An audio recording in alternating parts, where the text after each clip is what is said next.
Hello and welcome to the Last Word on Spurs. We are, of course, your multi-award winning Tottenham Hotspur podcast. I just want to say at the very, very top of the show, thank you ever so much to our esteemed, loyal viewers, listeners around the world that take so much time out of their lives to have to watch Tottenham and invest so much of their time into Last Word on Spurs after games, before the games. We love you so much out there. And all I can say at the start of this show is hopefully things will get better in the future, because right now, this is deeply, deeply dark times that we find ourselves talking about Tottenham. If you're always the first time, you can, of course, find us. We're on iTunes, we're on Spotify, we're across all major audio platforms. I'm joined by three superb returning guests in, of course, the Heartman, Talking Tottenham's very own Darren Hartman's in the house, as is Luke from over at Spotlight on Spurs and Marlon from Spurs Kings. Look, this, I promise you, is going to be a very, very powerful edition of Last Word on Spurs. So I'm going to ask you from the off, if you can, like, hype, subscribe to the show, share this out to a wide range Spurs audience, because I think what we're going to talk about tonight is hopefully a reflection of how a lot of fans feel, because I always say I would never, ever want to speak for everybody. Everyone's got their own opinions. Everybody's got their own views, but I hope for a lot of fans that come away from the stadium and have to engage and digest what is going on with Tottenham right now, this is a dark, dark place. We're here on the back of Tottenham Hotspur 1, Newcastle United 2, Tottenham, another Premier League defeat. And we said this in our previous couple of shows, that if anybody now is not seriously taking the threat of relegation, then what will it take this football club? What will it take Vinay Venkatesham, Johan Langer, everybody that is part of that hierarchy, Viv Lewis, Nick Boycha, the Lewis family, if you had any genuine, real feeling for this football club, it wouldn't have even got to this point of Thomas Frank still being here. He would have been sacked a long, long time ago. You killed us with the January transfer window. You've shown a lack of any real genuine ambition for this football club.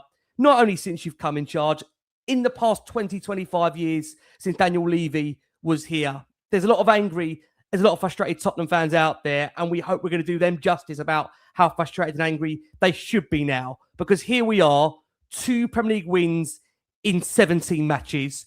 And just to put that in perspective, that's 2 games off half of the 38 Premier League fixtures. Only 12 points from a possible 51. We're now 5 defeats in 9. You know, on top of that, that was our 15th defeat of the season in all competitions. 8 matches without a win. Spurs, we've still not won a Premier League game in 2026. And we are on our worst Premier League run since the 2 points from 8 games under one day Ramos. It really is that bad. And it does feel right now, for any normal football club, Thomas Frank would have been sacked a long, long time ago.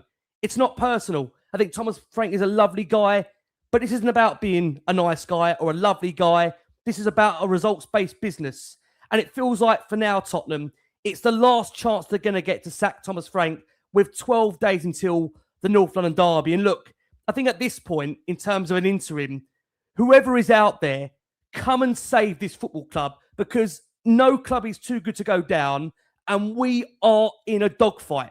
We are in a dogfight. I'm telling you, if we get sucked in to that bottom 3, none of those players have the bollocks for this. They do not have the bollocks for this. Let's quickly bring in the match facts and stats while I bring in these wonderful gentlemen. And thank you so much, guys, always, for your support for the show.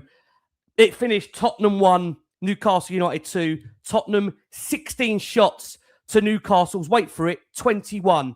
Tottenham didn't even have a shot on target in the first half. Didn't really turn up in the first half. It won't be surprising based on anybody that's watched Tottenham recently over the course of the last however long you've had to suffer this. Tottenham, 2 shots on target to Newcastle's 5.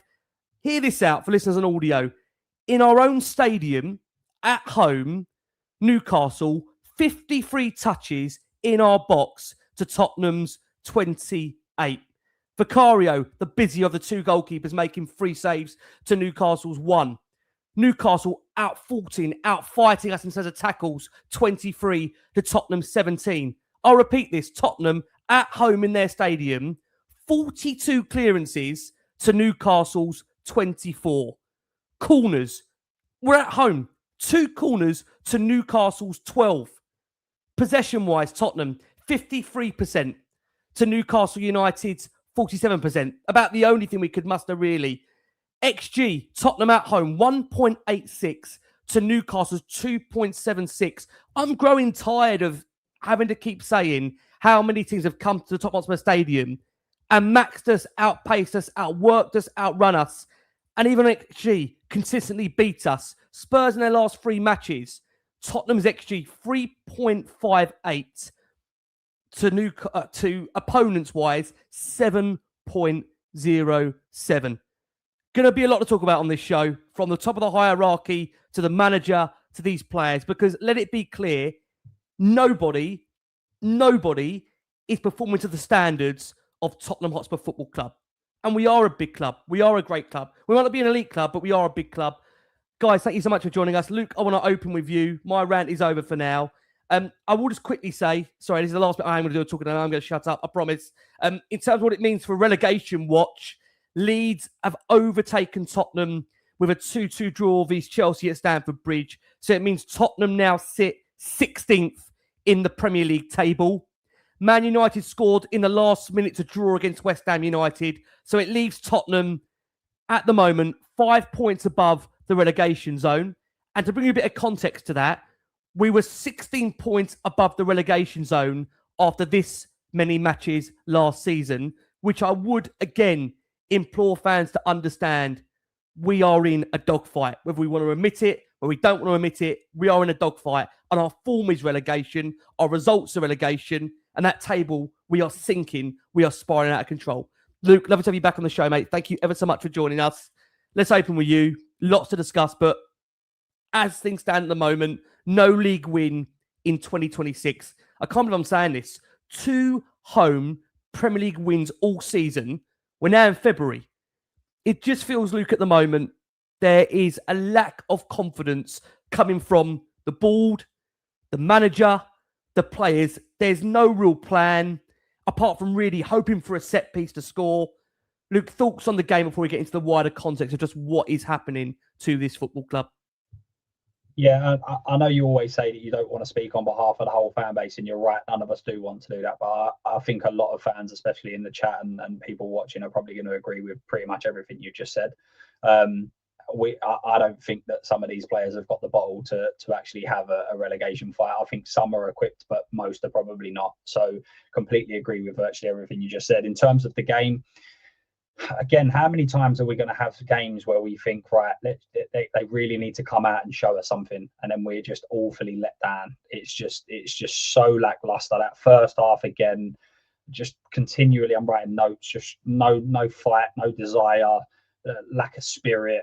Like, don't even look like they can be bothered for this. And there's been so many times where you think if they can just go and pick up a result here, it can be a completely different situation. But such a poor first half, and then again you have the boos at half time, and then there'll be some saying that the fans should be backing them and they should be doing this, when the fans are great when performances are there, when they show us something, the fans in the stadium get behind them.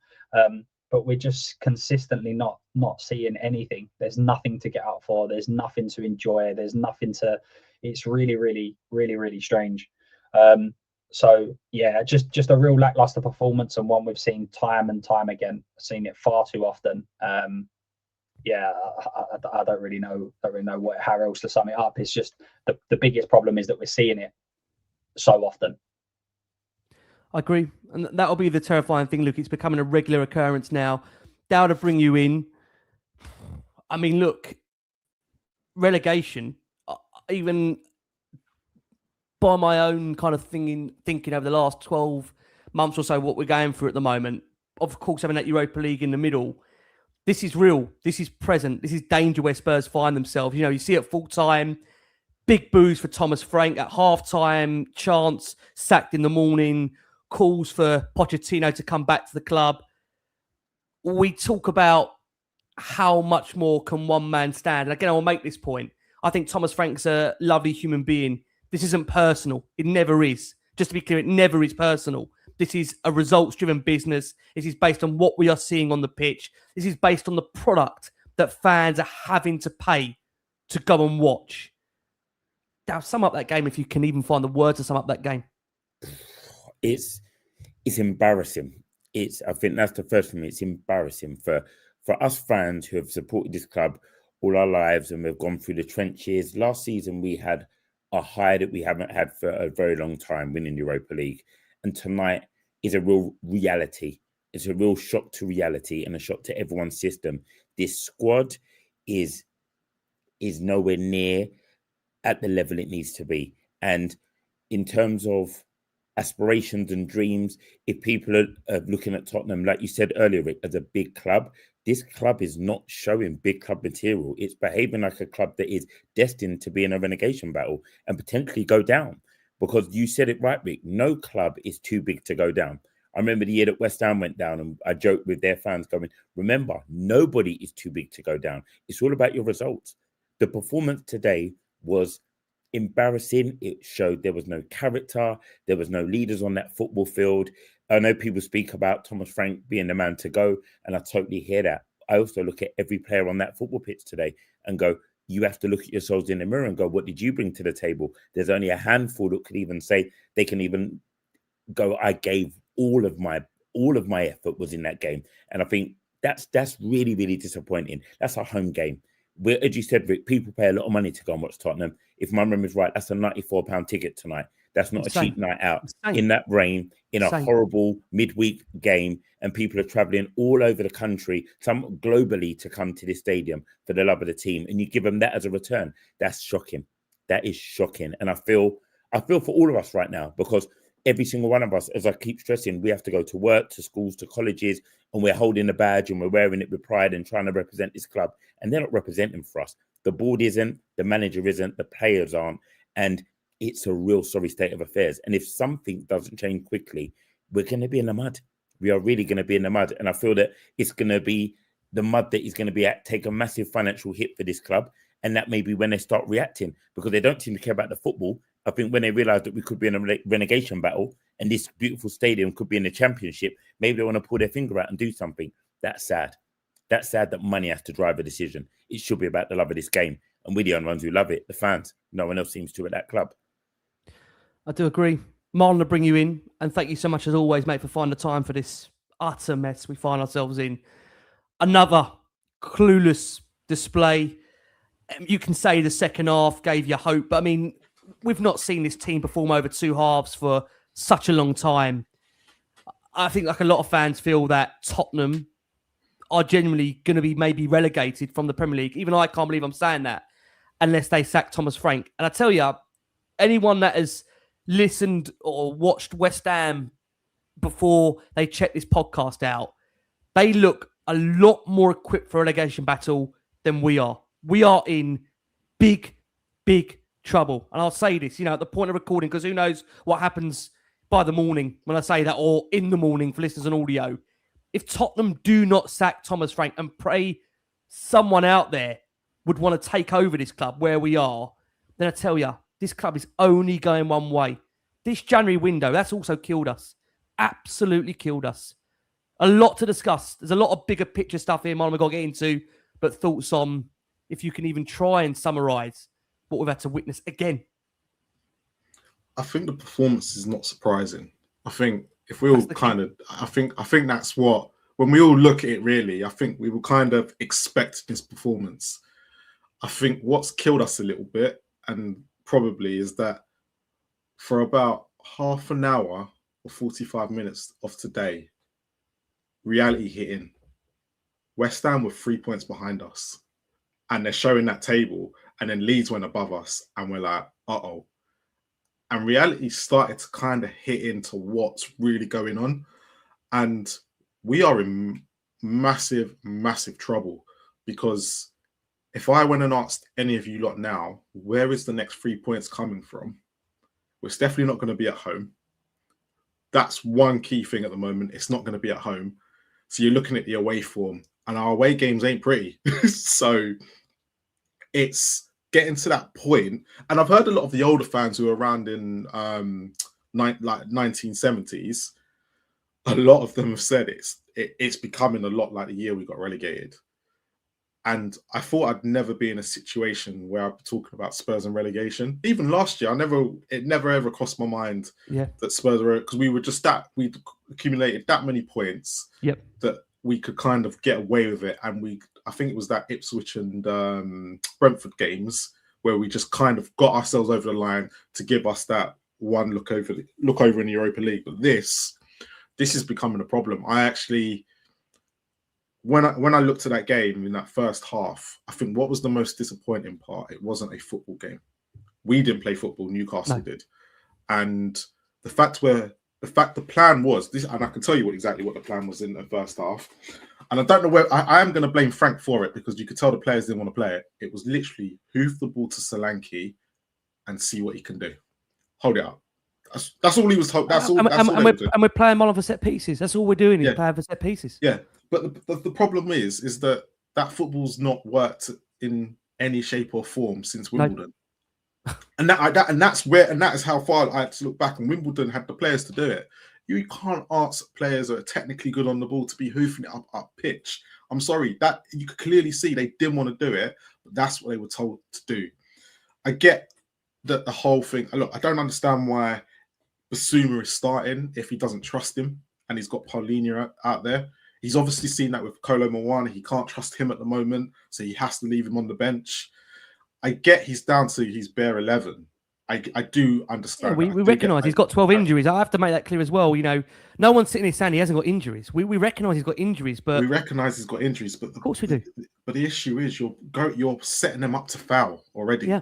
Yeah. And that's the biggest problem. And do you know, it was something Luke said at the beginning of the monologue and saying about, do these players have to fight? So when he asked that question, I actually thought, let me go and ask AI how many of these players have been relegated. Maddison, Wilson Odeberg's been relegated twice. Dominic Solanke, Mate Sarr, Conor Gallagher was relegated with West Brom, and Pedro Porro was relegated with Genoa. Okay. They did add Sousa in 2023, but I think it was like 16, and I didn't include that in Archie Gray with Leeds, but they didn't play. So these guys have experience of relegation, and what's worrying me is that I've got a feeling they're just going to literally slide down that table. Because even like everyone will say James Maddison is probably the key guy in the change room, but he's been through this with Leicester. And it reminds me a lot of when Leicester got relegated with James Maddison in the team, where everyone thought they were too good to go down. They had the players to do it, and they just couldn't pull out a result. And this is where we're at. And they ended up sacking the manager in the end. It was too late. Again, it was too late. And I think we're in the same situation. We're getting to a point it's too late. But I think the reason why they won't sack him, because I saw Frank's interview on TNT Sports today, and I think the reason why they won't sack him is this is Lange and Vinay. These are the same two people that couldn't bring us players in, who said, actually, some of the players are going to be coming back, so that's why we haven't bought anybody. And then we've had, 3 players drop down in the last 2 games. It's not looking pretty. It's not looking pretty at the moment. It's unfathomable, though, isn't it? You know, we've been on these shows so often and said, could have gone after Arsenal, could have gone after Forest, should have gone after West Ham.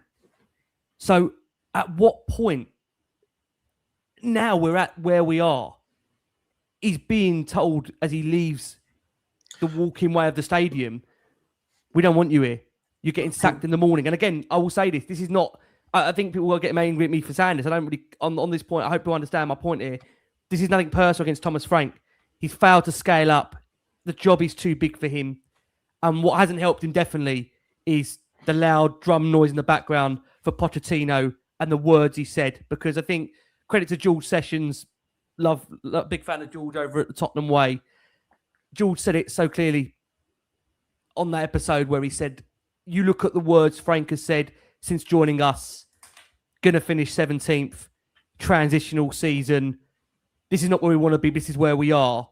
And you're hearing a man that, yes, didn't win us trophies, but set a standard at this football club that right now, we would all in footballing terms, love to have again. Enjoying our football, believing. At a point where you just go in every week thinking we can win. And there is a split whether people do feel Pochettino is right to come back to the football club. But no one can sit there and tell me they don't want those standards again. And when you're hearing a manager saying Tottenham standards should be competing for the Premier League, competing for the Champions League, that's what all we want as well. We understand that this is going to take a lot of time now. This squad is not ready for that. Let's be honest about it. It's not ready for that. But to have a manager that would at least be speaking in those terms rather than consistently, the message has been over these last 7-8 months under Frank, for sure we'll lose football matches, transitional season. We just come off the back of winning a trophy. We've just come off the back of winning a trophy. Hold on though. On that, you talk about Poch, he dismissed that trophy in the interview the other day. Yes, you're right. But because his standards are higher than that. Marlon. But when he dismisses cups, FA Cups, League Cups, and Europa League trophies where big managers have won them, I get what you're saying, but at the same time, he shouldn't be dismissing the cups. I hear you. Because that's a winning mentality as well. And that's probably where he fell down. I know you're going to agree with me on this point. All I want is the standards back at the football club. Because the reality is that, I hate to say this, unless someone's going to come in and offer a huge amount of money, I fear these owners are going to be here for quite a while yet. And I hope I'm wrong. I hope I am wrong. I hope they are going to go. But the reality is that give us something that reconnects us to this club. And whether maybe you don't agree with how it ended with Pochettino, or you don't agree with his tactics, or you're unsure, at least you get back a certain kind of standard. A standard where we want to compete. We want to try to be competing for the trophies we all want to see. Right now, we've got a manager in there in situ. The players look so lost.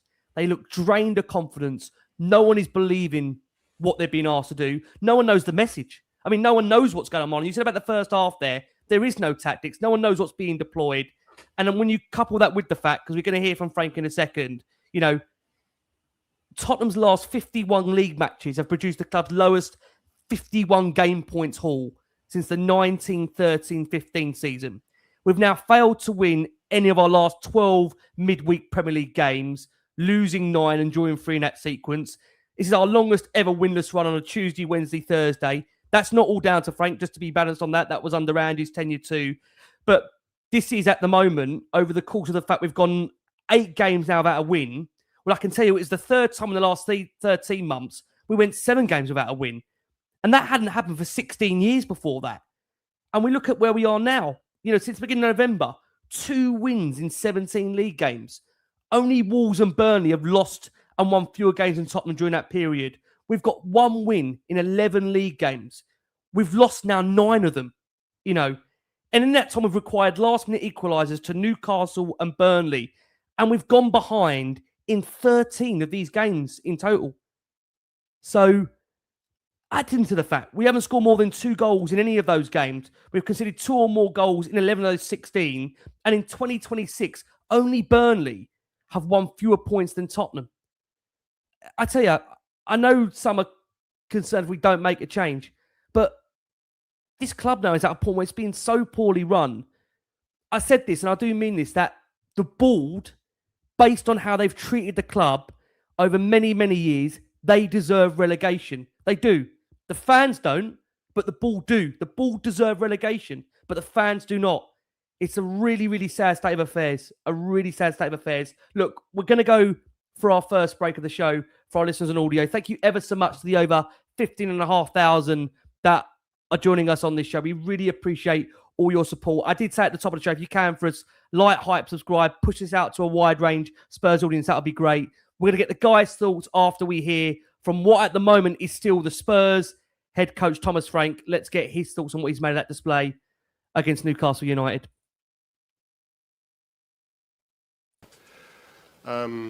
You must have heard the crowd's reaction towards you, boos, and you're getting sacked in the morning. How do you feel when you hear that? Are you just fed up of it now? I understand the fans' frustration. We are in a position we don't want to be in.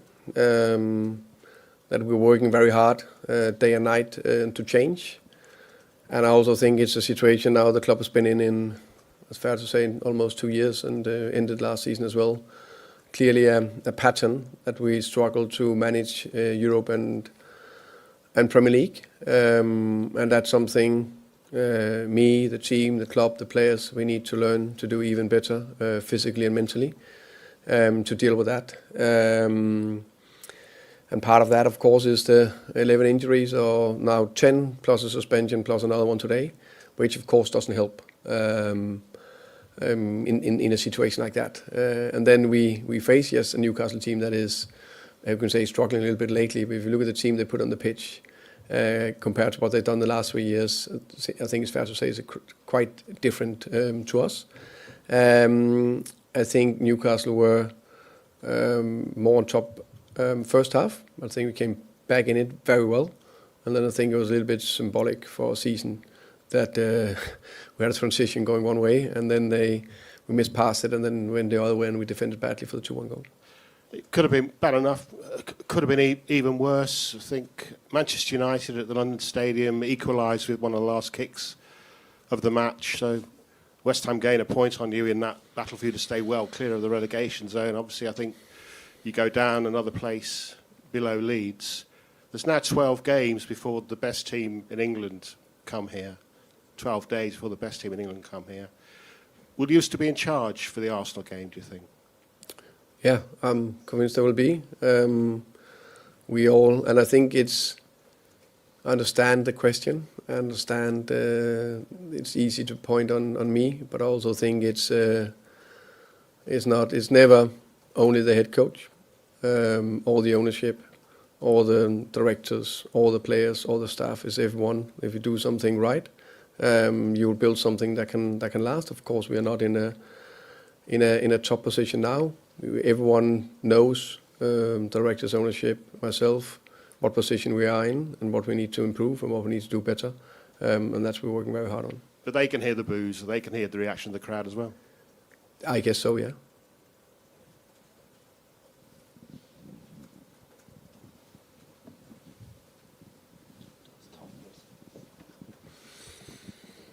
Hi, Thomas.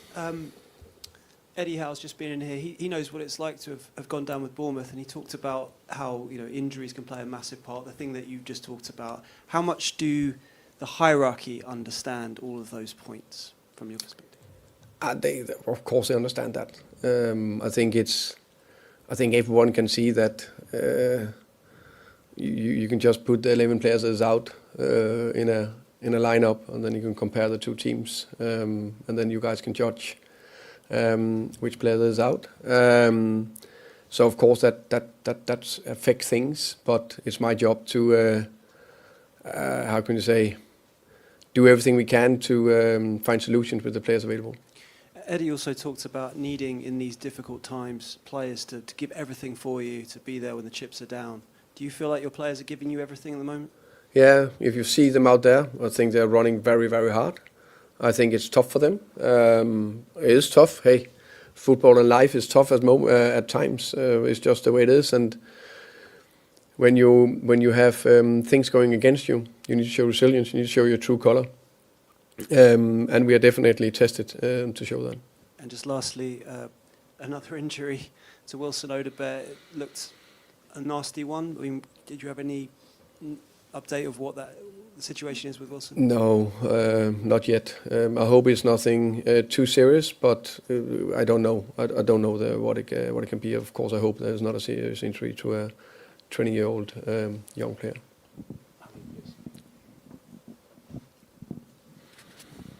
Hi, Thomas. You mentioned about Newcastle coming here kind of low in confidence. It seems like it's a theme, though, that clubs come here on a poor run, and low in confidence, and they kind of turn it around here. Why do you think that is? I think if you take, maybe there's a theme. I think we've lost definitely too many games at home. That's no doubt about that. We see a Newcastle team, a very experienced Newcastle team. There's been in various situations, so they also know how to get out of situations like this, or whatever the situation they were in. But again, I think they were more on top first half. We're coming back, equalising 1-1, and that stage is an open game, and that's where we need to understand. And there we can't. Yes, we need to do everything we can to win, but we can't concede a goal like we concede a goal. Yeah, obviously injuries have to be taken into account, but with the attacking play, I mean, 2 shots on target, relying on a set-piece goal again. I mean, how disappointing is it that it doesn't seem to be attacking patterns of play and things like that? I think they just need to be massively taken into consideration. I haven't really said it too much, but I think everyone can see that impacting things. Just the last one on Paulinho not starting the game but coming on at half-time. What was the reasoning behind him not starting? I think you take decisions sometimes, but he did very well when he came on. No doubt about that. Great, please. Hi, Thomas. How convinced are you that you are the man? You said there you're convinced you'll be in charge for the Arsenal game, but how convinced are you within yourself that you are the right man? Is there any doubt whatsoever? Do you still have that belief within you? 1,000% sure. I'm also 1,000% sure that I never expected us to be in a situation like this, with 11, 12 injuries on the back end of this and what we have been facing. But I know when you need to build something and you need to get through things, you need to show unbelievable strong resilience. I think it's fair to say there's a few before me up here, not only for Tottenham, but in many other clubs that have lost their head many times. And I think you need to have a calm head, carry on, keep fighting, keep doing the right thing, make sure we stick together, because you can only get through this together. And that's the board, that's the leaders, that's the players, that's the staff, that's me, that's the fans. We only get through this together. Matt, to finish, please. Thomas, I totally accept that it's not one man, and what you say about it being a variety of different things and different people, and also the injuries. But do you accept that if the club continue to get closer to the relegation zone, they're going to be forced to do something? And with the greatest respect, the manager's the only thing they can change at this point of this season. I understand the mechanism in football, no doubt about that. But I also think there's a lot of studies that it's not necessarily the right thing to do. I know it's the only movement they have, but there's also plenty of situations where it's not the right thing to do. And the only thing I'll focus on is fighting, do the right thing together with everyone else. Is there any sense of panic about relegation around the club or the squad? There is. We, of course, understand we're not in a good situation. But with everything in life, you need to stay calm, keep doing it, and keep going. So there you go. That was Thomas Frank there on the back of Spurs being beaten by Newcastle United. As I said at the top of the show, our 15th defeat of the season in all competitions. We've won just 2 of our last 17 matches. We're at 8 matches without a win in all competitions. We are still yet to win a Premier League game this year. And we're on our worst run since those 2 points were made under one-day Ramos. Thank you ever so much to the over nearly 17,500 that are joining us on this show. I will just say, guys, if you don't mind, if you can, for us, hit the like button, hit the subscribe button, hype the show. I think it's really important of this nature of a show. Really important this goes out to a wide range Spurs audience. I'm going to employ you to do the same for these wonderful guests that we have on this show. Darren Hart, over, of course, at T-Talk in Tottenham, in our collaboration link. The same for Luke over at Spotlight on Spurs, in the collaboration link as well. And Marlon as well, over at Spurs Kings TV. 4 wins in 27 home league matches. Incredible, unbelievable. Just unthinkable, sufferable. Thank you again to the audience that are with us here for this. We're going to try and pick apart there Thomas Frank's press conference, which I think would leave a lot of people at a point where I know many don't want to listen to him, watch him, hear from him, but you just, every time he speaks, you just can't quite believe some of the things he comes out with. You know, he said, to come over to you, Luke, we're in a position where we don't want to be in. It's also a situation the club has been in for almost 2 years, at the end of last season as well. But this is where I will say, but at this point, we were 16 points above the relegation zone after this many matches last season. So, you know, not only is a lot of people looking at this guy thinking he's had a really poor time as manager, whereas we know, I think he's the worst in terms of the big 6 we've seen generally in terms of points per game. But he's also lying there to the fans, Luke. I mean, is that just a kind of spur of the moment thing because he's being put on the spot? Or do you actually generally believe it, Luke? Does he generally believe what he's saying? I mean, there's a lot I'm going to go through here with what he said on the back of that game, where it's unbelievable what's coming out of his mouth at the moment. Yeah, I mean, there's been quite a few things. I mean, before Frank was appointed, that was something that plenty of fans were saying. Everything he says is really sensible, and I was like, because he's not been put under a mountain of pressure like he will do at Spurs. He won't have 50 journalists all lining up. I think there was I see a stat something or someone mentioned the other day that there was something like out of 32 questions, there was 27 that was about Romero the other day. Like, he's going to be pressed and he's going to be pressed hard, and he's not used to this. He's just not used to this environment. So it is a real strange one, and I understand what he means in terms of you've got to stay calm and everything else, but sometimes that's not what you need. Like, for me, everything he says provides. Last year there was a lot of people that said that it gave the players the feeling of losing. That's what we done. We breeded losing. That becomes a habit. For me, everything he says sets no standard whatsoever. So it's like, if we don't finish 17th this year, that's a positive. It's like, no, it's not a positive. If we finish 16th this year, that's not success, because it's one above where we finished last year. And it feels that is always what he reverts back to. It's almost like all we need to do is be a tiny bit better than what we was previously, and that's seen as a positive. Absolutely not. Marlon already mentioned it. When the last year, there was never a doubt of us being relegated, and the only time when we started getting close was when it was we knew we was never gonna happen, and they started focusing elsewhere. This is a team that's actually, you would hope, is actually trying to win games. Is actually they're trying to get their best players out there to go and influence games, because they're not focusing elsewhere. And actually, we're in dire straits now. So it's comparable to last year. We need to kind of get away from this. There were reasons behind it. There are reasons behind this, but I'm glad you touched on it. And we've spoken about this several times after games, even when there has been a decent result. When I said towards the end of this window, this can't be seen as success. You can't sit there and go, we've got to the next stage of the Champions League. Like, we should have gone to sign players in January. That is the crux of this. We needed better players, but none of this is acceptable on any level by anybody. And it's almost like it's accepted. It's almost like, yeah, this is the kind of journey that we're on.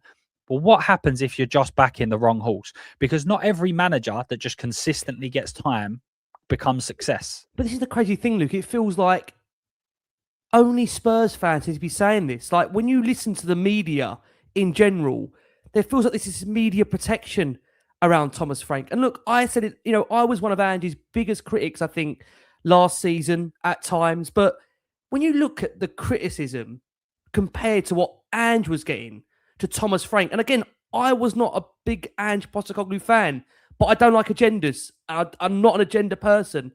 The amount of protection that Thomas Frank is getting from the media in comparison to Ange Postecoglou at this stage is unbelievable. It is unbelievable. Just to come on to you, Dal, if you don't mind, I will come back around to Luke on the points he's making there. I hate to say this, guys, there's a lot you've got to take away from this press conference and think, how can this guy seriously take us into a North London derby? How? He said the injuries, I think they need to be massively taken into consideration. But are we just forgetting the fact that we've just allowed a transfer window to go by, where in that transfer window, we had 33 days in that transfer window to improve the squad. We brought in a youngster from Brazil in Santos, and we brought in Conor Gallagher. Mm-hmm. We allowed that window to go by and not sign an attacker that we all could see this squad was crying out for. A winger, someone to give us something to open up play, to take control of the situations. I just find it unfathomable at this point what I'm hearing Thomas Frank saying and how this guy can carry on as the Spurs head coach, because he believes he is. He believes he's going to be here for the Arsenal game, Dal. Mm-hmm. He absolutely does. He said he 100% believes he'll be there. And I'm just going to play a bit of like devil's advocate, angel advocate on this, and just go a different way. I can understand why he's saying that, because clearly there is no one above him that is putting the pressure on him like we are as fans. Spot on. He's not. You look at him and he's sitting there, and he doesn't feel like above him is going, you're on your last strike, my friend. If this doesn't improve tomorrow, you're out. It doesn't feel like that's happening. So what he's doing, it's like he's saying to us as fans and the press going, Can you not see what's going on? We absolutely can. And I feel that what is being highlighted as he's stressing the injuries, we're fully aware.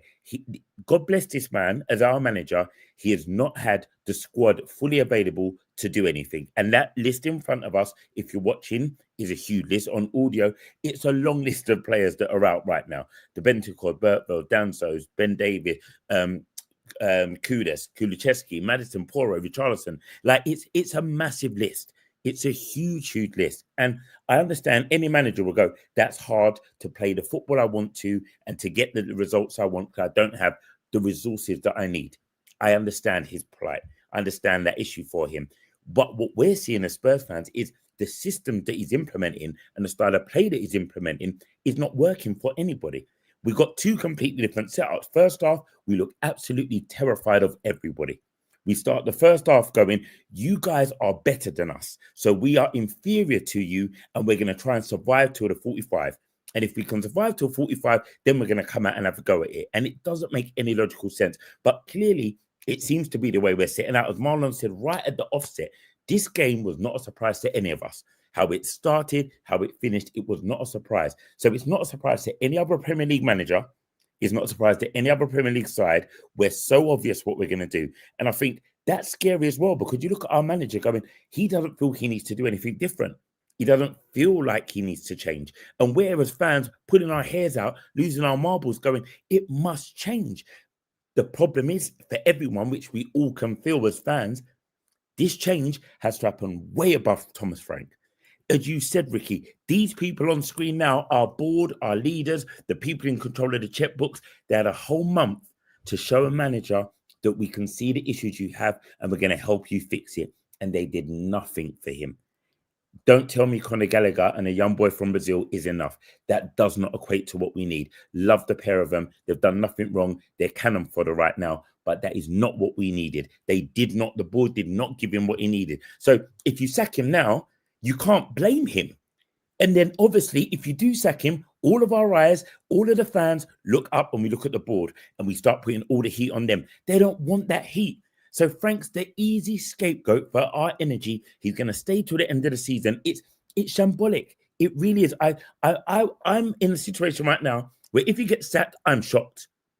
Because crazy, isn't it? But that's how mental this club is being run at the moment. I don't see any how mental is that? It's mental. And I've been saying it from day one. Like Rick, you alluded to it at the beginning. He should have gone this game, should have gone that game, could have gone this game. We've got 12 days before North London derby. There, and this is where I go. This guy take us into a North London derby against Arsenal. Yeah. But Rick, look at this theory then as well. You think about the way that Tottenham is right now. If you're a manager and you're available, why are you putting your name on the line to come to Tottenham right now? I agree. What do you gain from coming here? You've got no squad. You've got a board that's not going to back you. And theoretically, you're only there till the end of the season because rumour has it we're going to go for a manager that, as Marlon alluded to, doesn't really take winning cups too much, wants to win the league. God bless him. I love him as a human. But let's look at him on paper. He won sweet FA when he was here. And he played good football, but gave us nothing. And then when he lost, it was all over. So we're going to somewhere that isn't guaranteed to bring us something. All it will do is bring back joy. And I'm not here for joy. You know what I mean? There's got to be a better plan than that. I know what you're saying, but I think we're at a point now where we just need to believe in somebody that loves the football club. And it's crazy. It's crazy, that's right? The scary thing about it is that that's the level we've reached, that we just want belief. We just want belief again. That for me says there's so many problems from top to bottom because even the players don't believe. We're at fans, we turn up at the ground, we don't believe. As Marlon said right at the beginning, we knew what today's game was going to be about. We didn't have to watch it. We could have just got to the end and gone, there you go. It's predictable. It must have been mad. We could have won enough money tonight. It's crazy. The standards are so on the floor. Yeah. There's so on the floor of where we are. I mean, Miles, to bring you in, he said, I think it's fair to say there are a few more before me up here, not only for Tottenham, but in many other clubs that have lost their head many times. And I think you need to have a calm head, carry on, keep fighting, keep doing the right thing. What are we seeing that is the right thing? Like, what are we seeing that's the right thing? And make sure we stick together. But we're not sticking together. This is the thing. Who can actually watch that game we've just seen and tell me that that's a group of players that are fighting and are looking like they're with each other on the pitch. To me, it looks like a group that look completely disorganised, disinterested, drained, lacking confidence, Marlon, that need a lift. What do you make of that, Presser Marlon, and what he said there for you? Well, the key, I think we didn't make a big deal out of the Jed Spence Van der Ven thing all At the those time. months ago. Yeah. I We think kind on of- that point, I say we did make a big deal. In the moment, we acknowledged the fact. Acknowledge it, but we didn't. I think we didn't realize as a fan base how big of a deal it was at the time to where we are now. And the reason why I say that is because you're talking about players not believing in him, not believing in what he's doing. They're going on the pitch and they're basically going through the motions. And I know a lot of fans will go, but they're earning a lot of money and they should be just trying to make the effort. But I'm going to be honest, if I got told, and I love playing football, to play the way they did in that first half, I'd probably be the same as them. Oh, she said it's not even football. It's not even football. And it wasn't even football. So let's go back to the comment you made about not having a calm head. All right, he's probably talking about Conte and Mourinho, Jose. Okay, we'll open this up. They didn't have a calm head because, as you alluded to earlier with the whole Poch, they were aiming for Champions League football. That was their aim. They weren't sleepwalking into relegation. We were a club that was meant to be fighting for Champions League football. That's where we were at. And Conte, to be fair to him, I know a lot of people didn't like his football, but he managed to get us fourth. And when he left, I know it's all to do with games and whatnot, but we were like 4 or 5. I can't remember what the exact figure is, but we weren't that much off Manchester United at the time to be fighting. And then we just completely collapsed afterwards. So that's why they lost their heads, because they had that winning mentality. Your calm head, we're now 5 points ahead of West Ham because of your calm situation. These players need a rocket. They need something from you. And that's clearly what the problem is at the moment, is that we don't believe in you as fans. But the message is, Mars, from them. He keeps saying, he said it to TNT, which I'm going to come to Luke about some more comments I've had from TNT. But Marlon, the message from him is that the players are fighting, they're doing everything. So he doesn't think there's a problem. He doesn't think it's a problem. He doesn't think it's a problem. The only thing I'll say to Frank, and actually Matt Dixon has actually made a very good point. This is the first time we've not got the big two. The two people that used to get us out of a lot of trouble, and that is Kane and Son. Yep. And I remember a lot of us used to say, if we didn't have those two, we'd be fighting relegation. So maybe this is not complete. Like, we have to look at it. No, it is. We'll go back to the ownership. But the problem is our recruitment. For me, I was thinking about this the other day. Ever since we went a transfer window without signing a player, since that moment, we have been playing catch up since then. And actually, Kane and Son have probably been getting us out of this situation. All right. And then when Levy managed to screw it up, as he always did, he managed to get he used to do it at the right time where he used to sack a manager. Right. This time we're in a situation where he probably would have sacked Frank weeks ago. And he probably would have had a replacement. Oh, yeah, I'm convinced. If Daniel Levy was here, Thomas Frank wouldn't be here. But the problem is that you've got to understand is that the ownership have come into Daniel Levy's mess. Because this is all like, who employed Lange? Like, you want Lange out, but who employed him? We're saying this, but who employed him? It was Daniel Levy.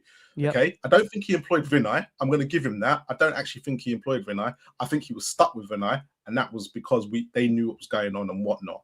Okay. But again, if anyone's gone and watched the Amazon documentary that Arsenal did, go watch Vinay and that will just turn you off of Vinay. And that is why I've never been with Vinay since day one. I couldn't believe he was coming through the door. And Frank mentioned in that, it's not just me. This is the first time he has actually said, and gone with Romero's comments, there's people above me as well. He's put the players in it as well, because the players need to take some blame. But he's also played a part in gift and gone, actually, this is all of us. And it's not just me. This is the first time he's ever come out and actually said something like that. And I know we're all going to dismiss it a little bit because we are looking at Frank's football. But you have to take in, this is the first time he's actually given that message to the board and said, you can sack me tomorrow, but you're still going to have a problem here. I agree. But we're at this point now, Luke, to bring you in. And I think it's really important we say this. And I've said this more than once on the show, that the panelists on TNT are peddling this line that this is a hangover from Ange. Ball. Okay. But I don't think I've ever seen the media jump to a manager's defence quite like this, that they're not willing to look at the situation and think what Frank is doing here just isn't up to standard. They keep saying, just look at what he did at Brentford. Well, Brentford at the moment, just to be very, very clear where Brentford are on the cusp of European football, having a club record points total in their first season under Keith Andrews, who was the set-piece coach last season. So Brentford have progressed, and to go back to the points Marlon was mentioned there, since Vinay's left Arsenal, they've progressed. Since Lange has left Villa, they've progressed. Since Thomas Frank has left Brentford, they've progressed. Anyone seen a pattern here? Is anyone seen a pattern of what's going on here? Mm-hmm. Yeah, and this is exactly it, right? And the glazing on Frank has been ridiculous. And what's actually, there's a lot of parallels between last year and this year. And as you said, like I came onto YouTube back in Ange, and I'm seeing people tell me the exact same things that I'm seeing right now that happened last year. I'm being told that was all on Ange and that none of this is on Frank. I'm hearing that all of the players are just simply not good enough. Well, Leeds have just gone above us. So are Leeds players, would you pick Leeds squad over us? We used to sat there as a fan base. I said just before we came on air, we used to sit there as a fan base and turn Joe Rodon into a bit of a meme. We was turning around and going, oh, all we got was Joe Rodon. Well, Joe Rodon's currently above Tottenham Hotspur. He plays for Leeds and they're currently above us. So this is where it gets, are the players good enough to be the levels where we want to be? Absolutely not. But there can always be more than, and Frank alluded to that. There isn't just one reason why things are bad. There isn't just one person that's responsible for everything. No, and there's also not one reason why we're this bad. It's not just because the players aren't good enough. It's not. It's also on the manager that's not getting anywhere near what he needs to be getting out of them. I've seen some people mention it in the chat about Brennan Johnson. Like, this was why when I came on and we sold Brennan Johnson, I was like, it's a mistake. I'm not saying he's the best player in the world, no, but we have now played, since Brennan Johnson was sold, we have now played Conor Gallagher and Bergvall as our winger in games because we don't have another winger to play. Like, it's absolutely just ridiculous. And it's accepted. It's absolutely accepted by the manager. He accepted this. And he said time and time again, if they're not quite right, we're not bringing them in. People forget that when Ange was here, Ange said very similar things. And then when it got to that January before he got sacked, he went, we need players and we need them now. We need experience. Words were, Luke, his words were, we're playing with fire. Yep, we need. He said quite clearly he wanted a centre back, and he didn't get it. And so he was someone that did sort of challenge the board in some aspects. Now you have to remember he is employed; he can get sacked at any time. So you can't come out and do what Romero has done. He was under pressure at the time as well. But you absolutely have to put the pressure on, and that everyone is complicit in that. Everybody from manager to owners and everything. But as I say, I keep going back to it. The players.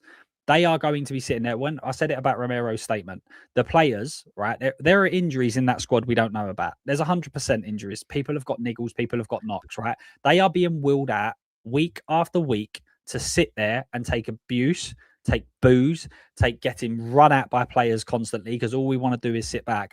And they're probably sitting there going, I've had enough of this. Like, I have had enough of doing this week in, week out. And that's not an excuse, not an excuse at all. But I'm saying that is probably part of the reason why we're seeing some of this. When we start going forward and pressing and on occasions, you're kind of going, oh, the players look up for it. Like the amount of times, as we said it on here about Xavi going up to the crowd, giving it all this. And it's because they're playing that style of football. These are players. Van der Ven was mentioning it, absolutely glazing about Ange's football. I want to play that style. I want to be a little bit more defensive, but actually we want to play on the front foot. Romero, even though he's a defender, is a front foot defender. Porro, he's a front foot defender. Like, the whole squad has been set up to go and attack and play and do it the Tottenham way. And then we're telling them to do something completely different. And all of this reverts back to there is a lack of planning at this club. When Frank was first linked, I said it's such a big change. He's completely not what we need at this football club at this moment in time. Everybody got it wrong because although I didn't think he was the guy, I certainly didn't think that we'd be sitting in the position that we're in. So everyone is complicit in that. But when people are saying that this squad isn't good enough to be challenging wherever you want to challenge, 100%, I get that. I agree. I think we need to improve, definitely. Leeds United are currently above us. So all of this reasoning goes out of the window. And then when people want to say, well, he's taken a while to bring in implement his own system, etc., as you said, Brentford's boss, who is the set piece coach, seems to have done a pretty decent job. And that's it for me. Like the excuses need to stop. Two things we need to address before we go for our next break. We need to address if we think we're going to get relegated and if you think Thomas Frank's going to be here for the Arsenal game. I don't know which one is easier to discuss first. Let's do with Frank first, because this conversation could spiral out of control with regards to if we think he should be here. And as I said numerous times in the show already, could have gone after Arsenal, should have gone after Forest, definitely shouldn't have been here after West Ham. But here we are now on the eve of a 12-day break between now and the North London derby against Arsenal, in a week which has seen our gap now shortened to, forgive me, what is it now? 5 points to West Ham United. Leeds above us now. They're a point clear of us, having played the same games as us. We keep saying this. We're on a run of 2 Premier League wins in 17. We've not won since the start of the year. No wins in 2026. No wins. No wins whatsoever. 8 matches without a win. Dow. I know it's mad because I keep saying this, in any other organisation, when someone is this badly performing, they'd be out the door, whether it's any organisation. Is he going to be here for the Arsenal game, Darren, in your opinion? You know what? I think he will be. I don't think he should be. Yeah. But I think he will be. Because I don't feel that our board has got any idea of who's going to come in and what their plan is. So I feel he is going to be here. And it's going to be a bad choice.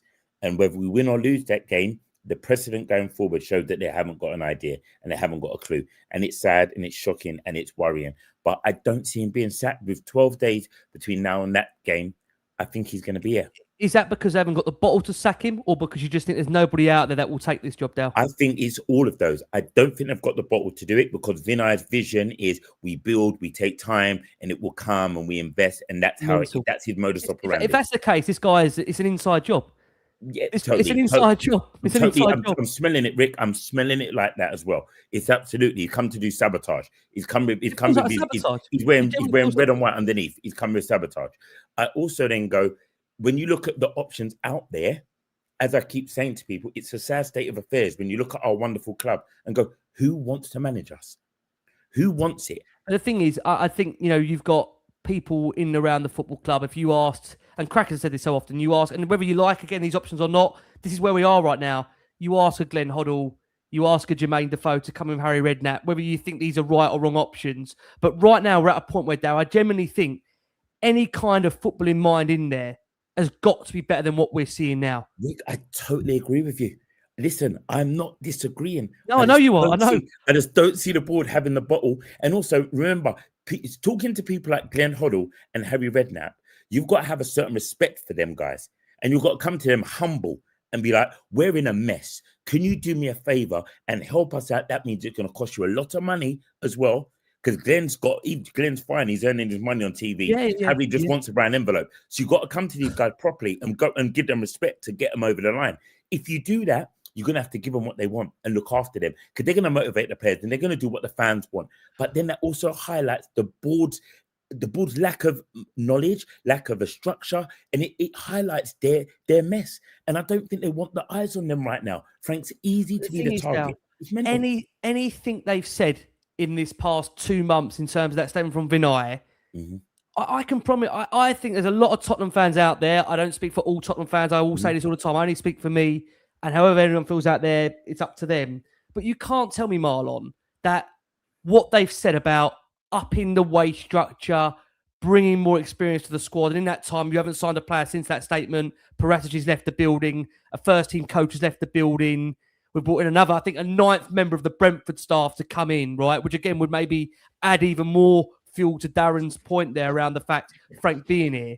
But Marlon, how can this guy carry on when this is so damning? Because we're going to come on to the relegation conversation in a second, but so it feels unbelievable that this could even carry on. But it's So Tottenham. I have a terrible theory.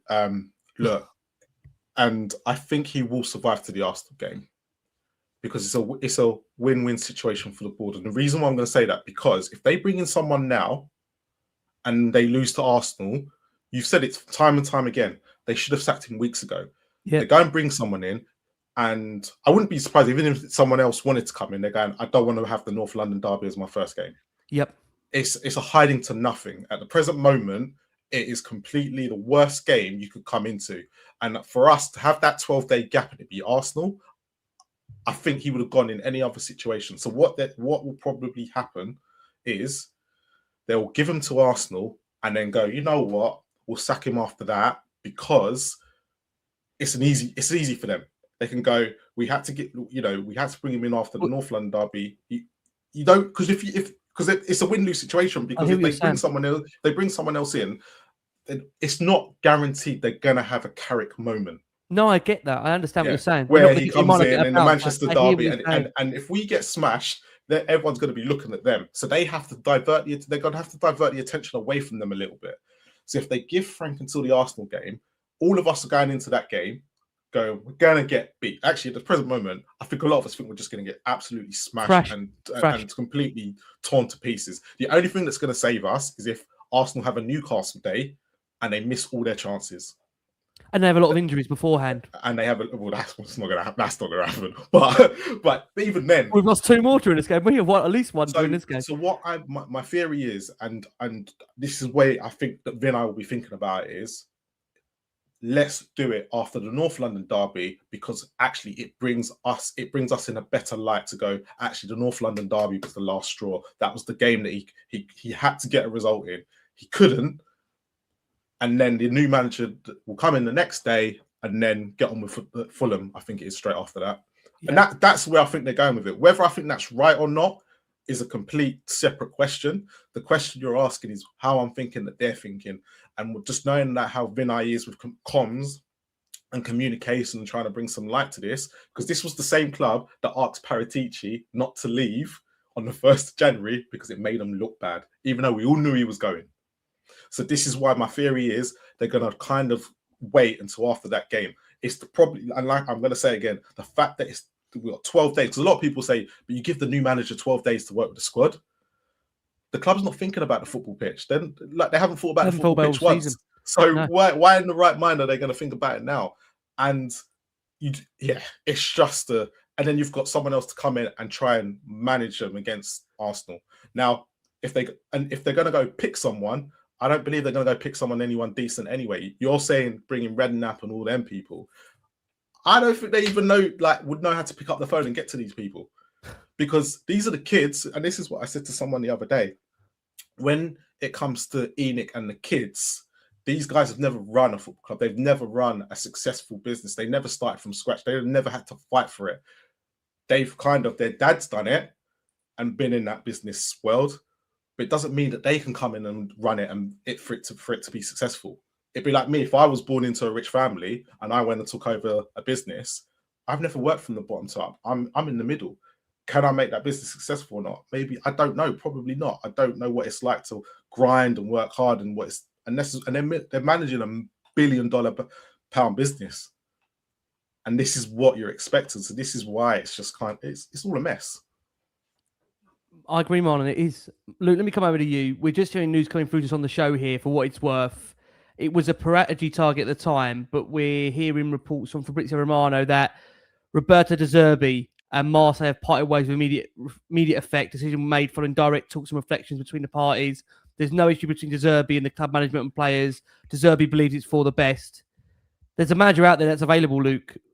Might not be everybody's cup of tea, but he's certainly a manager that you feel would give a rocket up a lot of these players. Whether it be rightly or wrongly, I don't know. But it was a bold recommendation we heard in the earlier part of the season from Paratici to the board. They obviously clearly ignored it.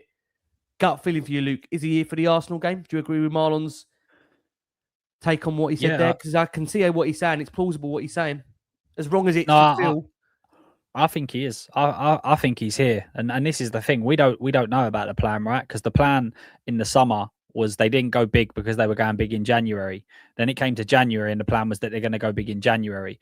So the plan is we're going to go for Poch. The plan is that we're going to go and do this. The plan is that we're going to go and do that. Or is there just no plan and everyone just seems to wake up and just check what way is the wind blowing today, or we'll go with that. So it doesn't make a lot of sense for them to sack Frank before Arsenal. I agree. But imagine that we're in a world where they would rather not make a decision that they think is right because they don't want to make themselves look like they're wrong. Like, come on here. Like, it's not YouTube. Like, there's a lot of people on YouTube that refuse to admit that they're wrong because they'll try and maneuver it so that they're right. Are we really running a £4 billion business and going, if we do that, it might look like we're a little bit more wrong than we wait another week and we'd be less wrong then? Like, absolutely madness. But do I agree with it? Yeah. Like, there's every plausible outcome that you could sit here and actually make and have a valid reason.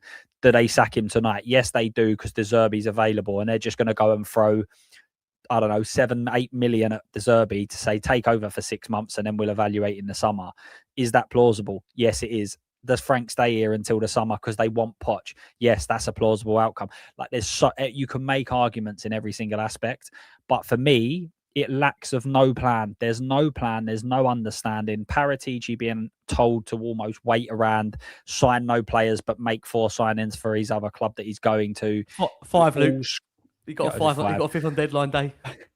So it just screams that there's no plan, no understanding, and anyone that's about to make a decision scared to actually make a decision. And sometimes when you're scared to make a decision, the easy thing to do is not make a decision at all. And I feel like that's possibly what we're going to be looking at here. So yeah, it's a dark time at this moment in time. But again, it's where do you want to get to? So if the idea is that they want Poch and that's where they're going to go, then do you go and get De Zerbi on a short-term basis? Like, we're sitting here talking about Frank, and I've said we go from one idea to another. Well, if you go from Frank, Mr. Cool, Calm, Collected, that don't look like he's ever been annoyed in his life, to go to De Zerbi, there's going to be a shock there, right? You're going from one to the other. You're going from a defensive manager to a manager that wants full front-footed pressing. So again, is that the right decision? I don't know, but I don't think there's a plan. I don't think they've got any understanding of what their next move is. So I'm sure if you sat down and said, "Is Poch the guy that you want?" they'd kind of look around going, "Yeah, mate, well, ask me tomorrow and I might give you a different," like, that's how I feel. And I know it's bad, but they've shown me that. They've shown me that on a consistent basis. This is the problem. We've gone from somebody in Daniel Levy that you'd argue was quite ruthless in terms of what he did. But you've gone from somebody like him to then this, whether you want to call them Enquiries 2.0, the Lewis family. No one can make a decision. No one can. No one can be decisive. I think this is the real thing that you need to look at as a club: is this person going to be the long term? And if your answer is no, you need to make a plan so that you've got okay, so like Son is a prime example.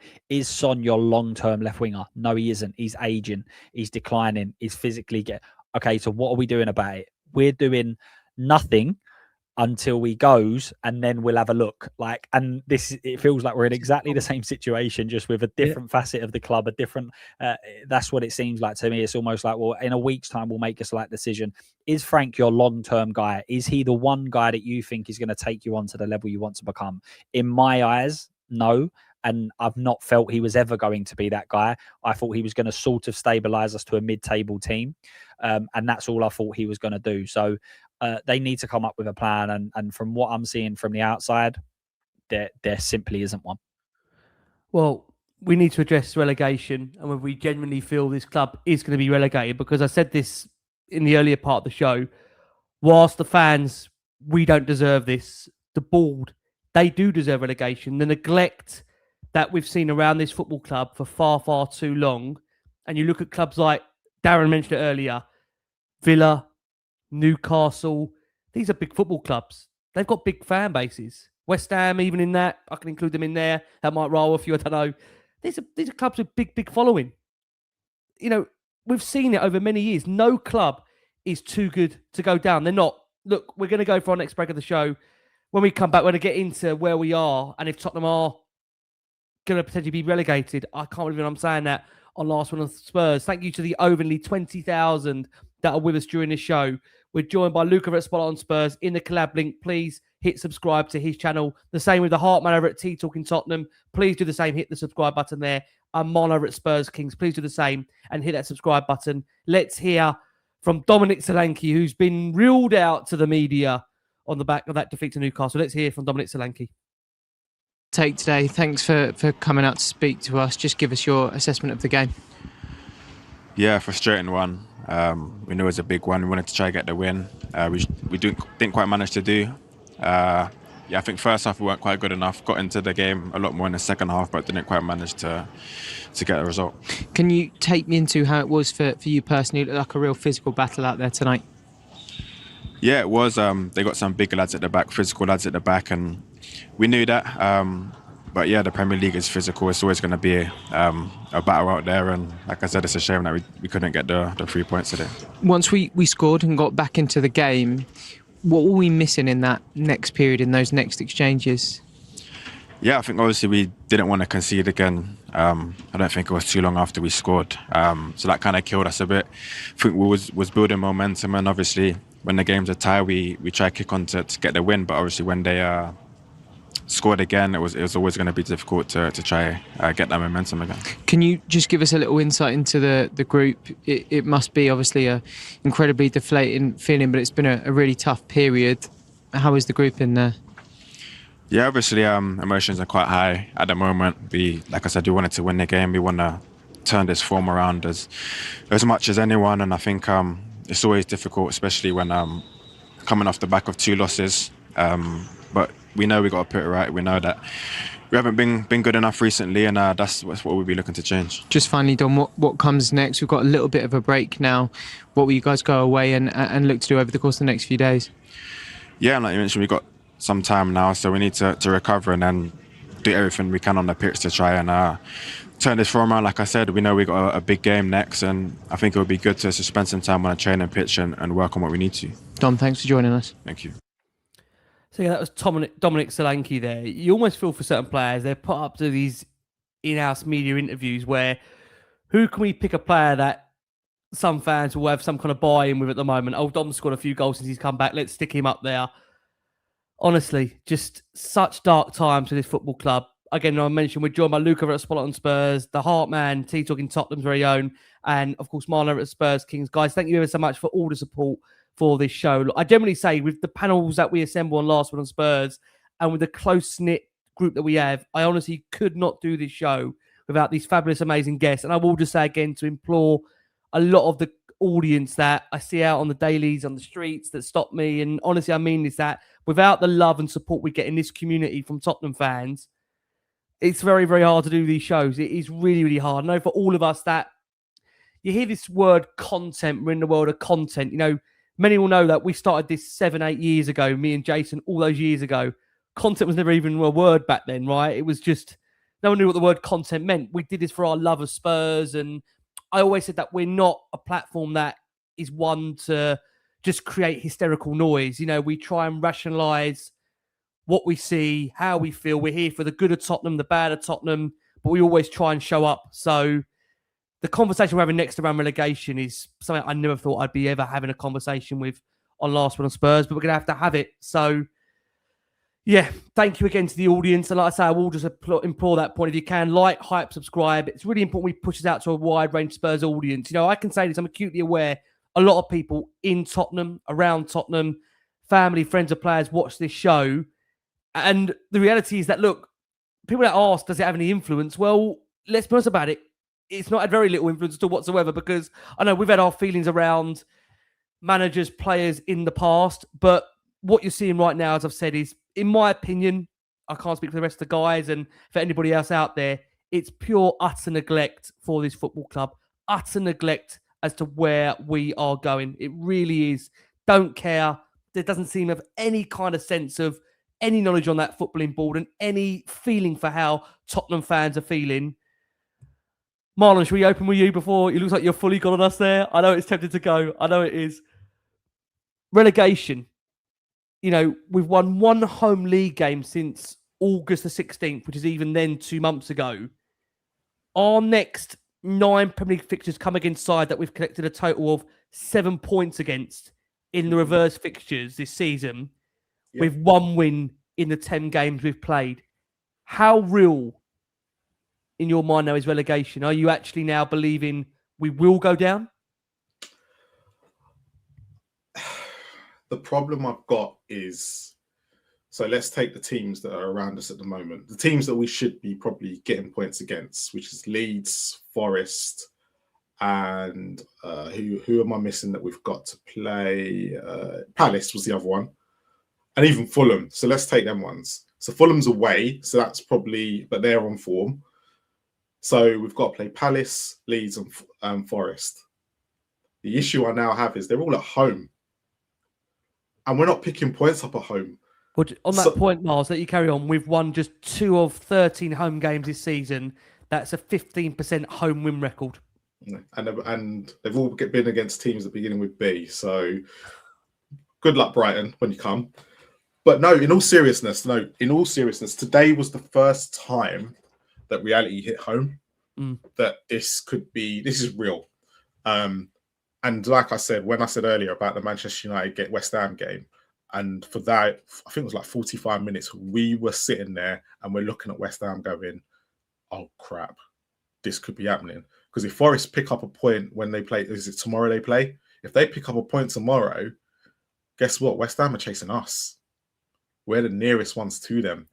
And the problem is, like we've all, I don't think there's, if most people are thinking with their heads, there's not one Spurs fan that actually believes we're going to beat Arsenal in 12 days' time. West Ham could be getting more and more closer to us after that game as well. So it's kind of, Thomas Frank wanted to dismiss it yesterday, but he shouldn't have. The players need to realise, and that's why I mentioned the players earlier that have been in this relegation battle. Yeah. Because they've really got to really home in that changing room. This could be happening.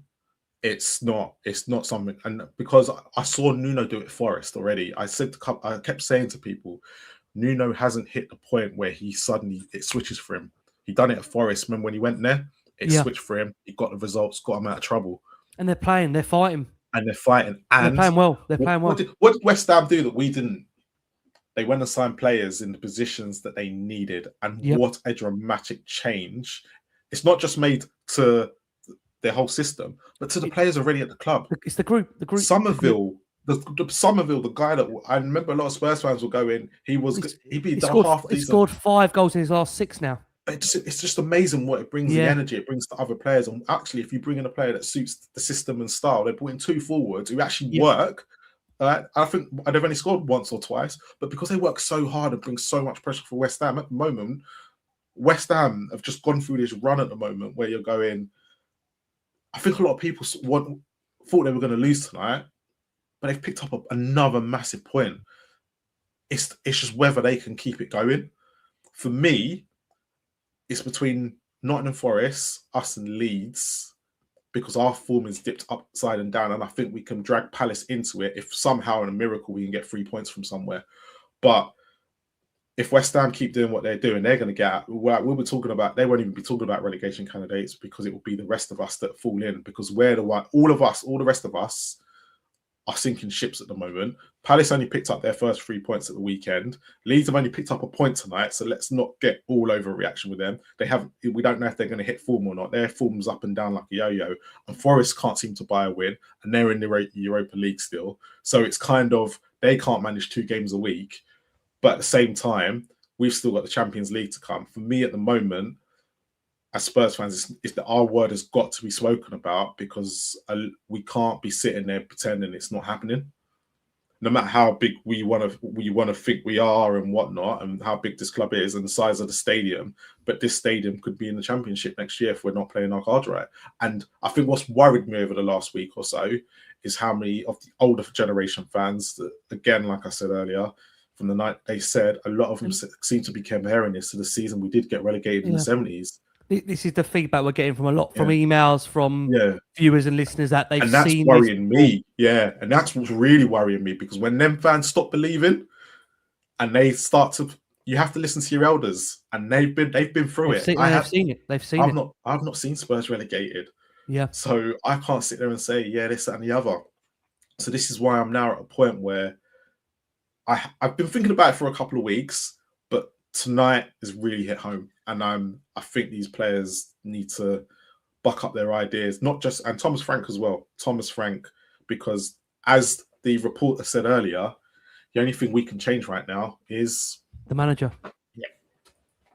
Marlon, on that point, before I do bring the guys in, do you worry that at some point, if it's not before the Arsenal game or after the Arsenal game, if we don't sack Thomas Frank before the end of the season, can you see us getting relegated if we do not make that change at some point? And it's just a different voice in there. I'm not even asking you who that voice should be. I'm just asking you whether, if we don't sack Thomas Frank, will we be relegated? I'm going to have to say yes, because it's what, 2 wins in 11 or something, 2 wins in 11, and that's the 2 Champions League games. So yeah, and 2 Premier League wins in 17. 17. But you're right. It's no. I can't see where we're going to pick up the next point. The home, we're not going to, and we're just not going to do it at home. Not going to do it at home. I'll be honest. If I was Spurs fans and going into that North London derby, I wouldn't go. I just wouldn't be able to. I can't stomach it, because if they come there and actually give us a pacing as well, it doesn't matter how much you want to support these players in this club. We'll always be there, but I'm really, really debating whether even to watch that game at the moment. And it's the first time I've ever felt like that. I would not be able to stomach that. That's one thing I won't be able to stomach, is that if they absolutely tear us to pieces. Could you imagine winning the league and getting us relegated in the same year? It's unthinkable what is going on. It's just unthinkable what is going on. You just feel you're in this kind of warped sense of life at the moment with Tottenham, and then it feels like it can't get any worse, but it does. The problem is, and this is my biggest issue, the home fans have supported these boys for every single game, and we still can't win. No, I know.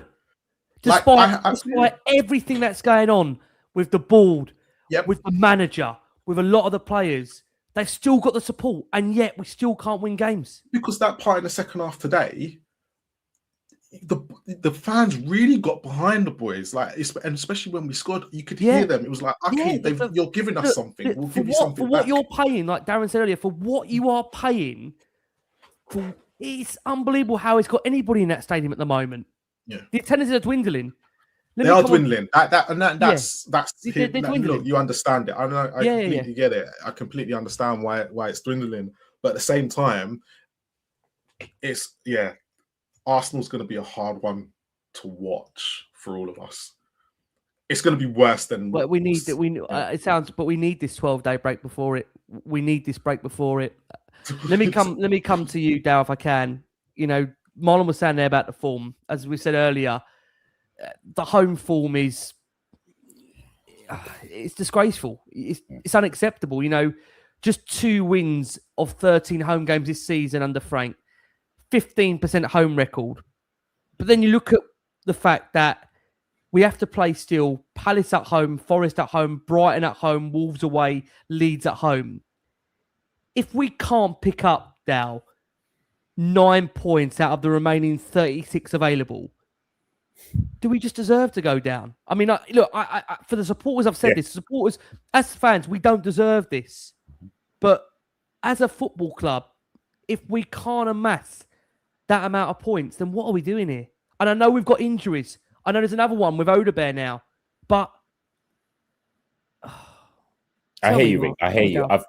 I agree. There are games that we should be getting points from, but there've been these games all season, and the struggle that I have right now is I want to separate 2 things, but you just can't separate them. I'd love to separate the fans from the board. Because as fans, we do not deserve this relegation. We do not deserve to be a relegation battle. As Marlon alluded to and said, our fan base was superb again tonight and have been superb throughout this whole debacle that has been this season. They've been passionate, they've been vocal, and they've done everything they can to help and support this side. The miracles need to happen that some of these players can get back from injury, but also get up to speed quickly. You look at Dragic, he is nowhere near up to match fit. He does not look like he's there, and that's affecting everything on the pitch. It looks shambolic.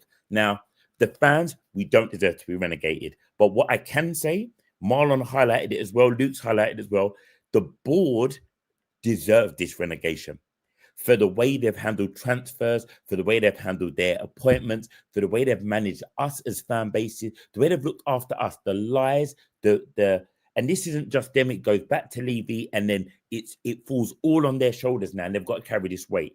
The mistakes that have been made year upon year upon year brings you to these dilemmas. That's what it does. And if you can't see it as a business and understand it, then I don't know, do you need to be relegated to learn? Like, how many things can you get wrong to keep getting it wrong? Because we always survive. Like last season, we had a manager who they didn't want there. They wanted him out, but he won us a Europa League trophy. So then they got Champions League and the money's there because that's all they care about is the money. Who's coming to the concert? How many tickets we're selling? All of that. And it's too much. It's too much for us as fans to have to live through that. And if the board, if we could separate us as fans and just have the board and go, they deserve relegation. The way they've treated this club, the way they've invested in this club, the way they've invested in our fan base, they deserve to be relegated to the Championship and fight out of that. Because I'm telling you what, getting out of that would be a nightmare for us. It would be an absolute nightmare. Because as we alluded to earlier, there isn't balls in this squad. There isn't characters in this squad to fight and go to Wrexham and go to Millwall and go to those horrible places on a Tuesday and get absolutely pummeled. They're not ready for that. And that's the scary thing about our predicament. Unless we pull our finger out really quickly, this is the reality. It's not relegation football. It's relegation worthy. And it will be, we'll get what we deserve. That's what I love about football. There's 38 games in a league. You get what you deserve. At the end of the season, don't come and tell me you didn't deserve your position at the end. Right, the table don't lie. Because you deserve it. Lie. Yeah, don't lie. We've been absolutely shambolic at home. We play disgusting football. We don't look great. And that league position there is absolutely warranted. And unless we put our finger out, it's all on us. That's the good thing about our position. We're not relying on other people's results. It's in our hands. We win our games, we stay up. It's as simple as that. If we don't, we can't blame no one but ourselves. But that's the problem, Dale. My concern is that if that does change and it suddenly doesn't become in our hands, Luke, to come around to you, have we got the bollocks, the chops to get out of it? Because we've mentioned that point earlier. When you look at the overall form guide of teams, we've said this, that, look, Wolves and Burnley, they're down, right? But at the moment, you look at West Ham, they've had, 3 wins in their last 6 games. Forest, although they're not on a great run right now, they've had 2 wins in their last 6. For us, we've got no wins in 8. We've not won a game, Luke, in 2026. We've won 2 games in 17 in the Premier League. By the form guide alone, we are going to be dropping into that bottom 3. We are. Based on form alone, we're dropping into that bottom 3, and I'll come back to this. Nothing shows me or tells me if we drop into that bottom 3 and Thomas Frank is still here, we ain't getting out of this, Luke. We are going to get relegated. Tell me I'm wrong, Luke. No, I completely agree, and the guys are right. Obviously, is it relegation that's needed for the ball to wake up? And the answer to that is clearly yes. Because listen, as I say, I joined YouTube back in Ange last year, but if we didn't win that Europa League, that would have been our worst season in a hell of a long time. So on 190 minutes, it changed from being the worst season to say whatever the achievement is for you. Some are saying unbelievable, some are whatever. But we was 90 minutes away from it being the worst season we've had in the Premier League era, no doubt. And what did we do to kick on from that? Well, we sold our captain. We've sold our top goal scorer. We sacked our manager. It's like there needs to have been steady progression made and gone, right, we're not going to do that. What we're going to do is we're going to go and buy better players. We're going to get in better managers. We're going to and we haven't done any of that. We made a couple of signings, but I'm sure if you look back at the tapes on the summer, when it ended, the window, I'm sure everyone was on here going, we haven't done enough. There's not enough been done. And that's the thing is nothing has, other than the injuries, nothing's really surprised Spurs fans. We still know we need a left winger. We all know we still need a ball playing midfielder. We all know where we need defensive cover. None of that's changed. It's still exactly the same. And then they had a great window in January to go and rectify that. And they chose not to do it. So is there a realistic chance of us getting relegated? Of course there is. That like we're there or thereabouts, right?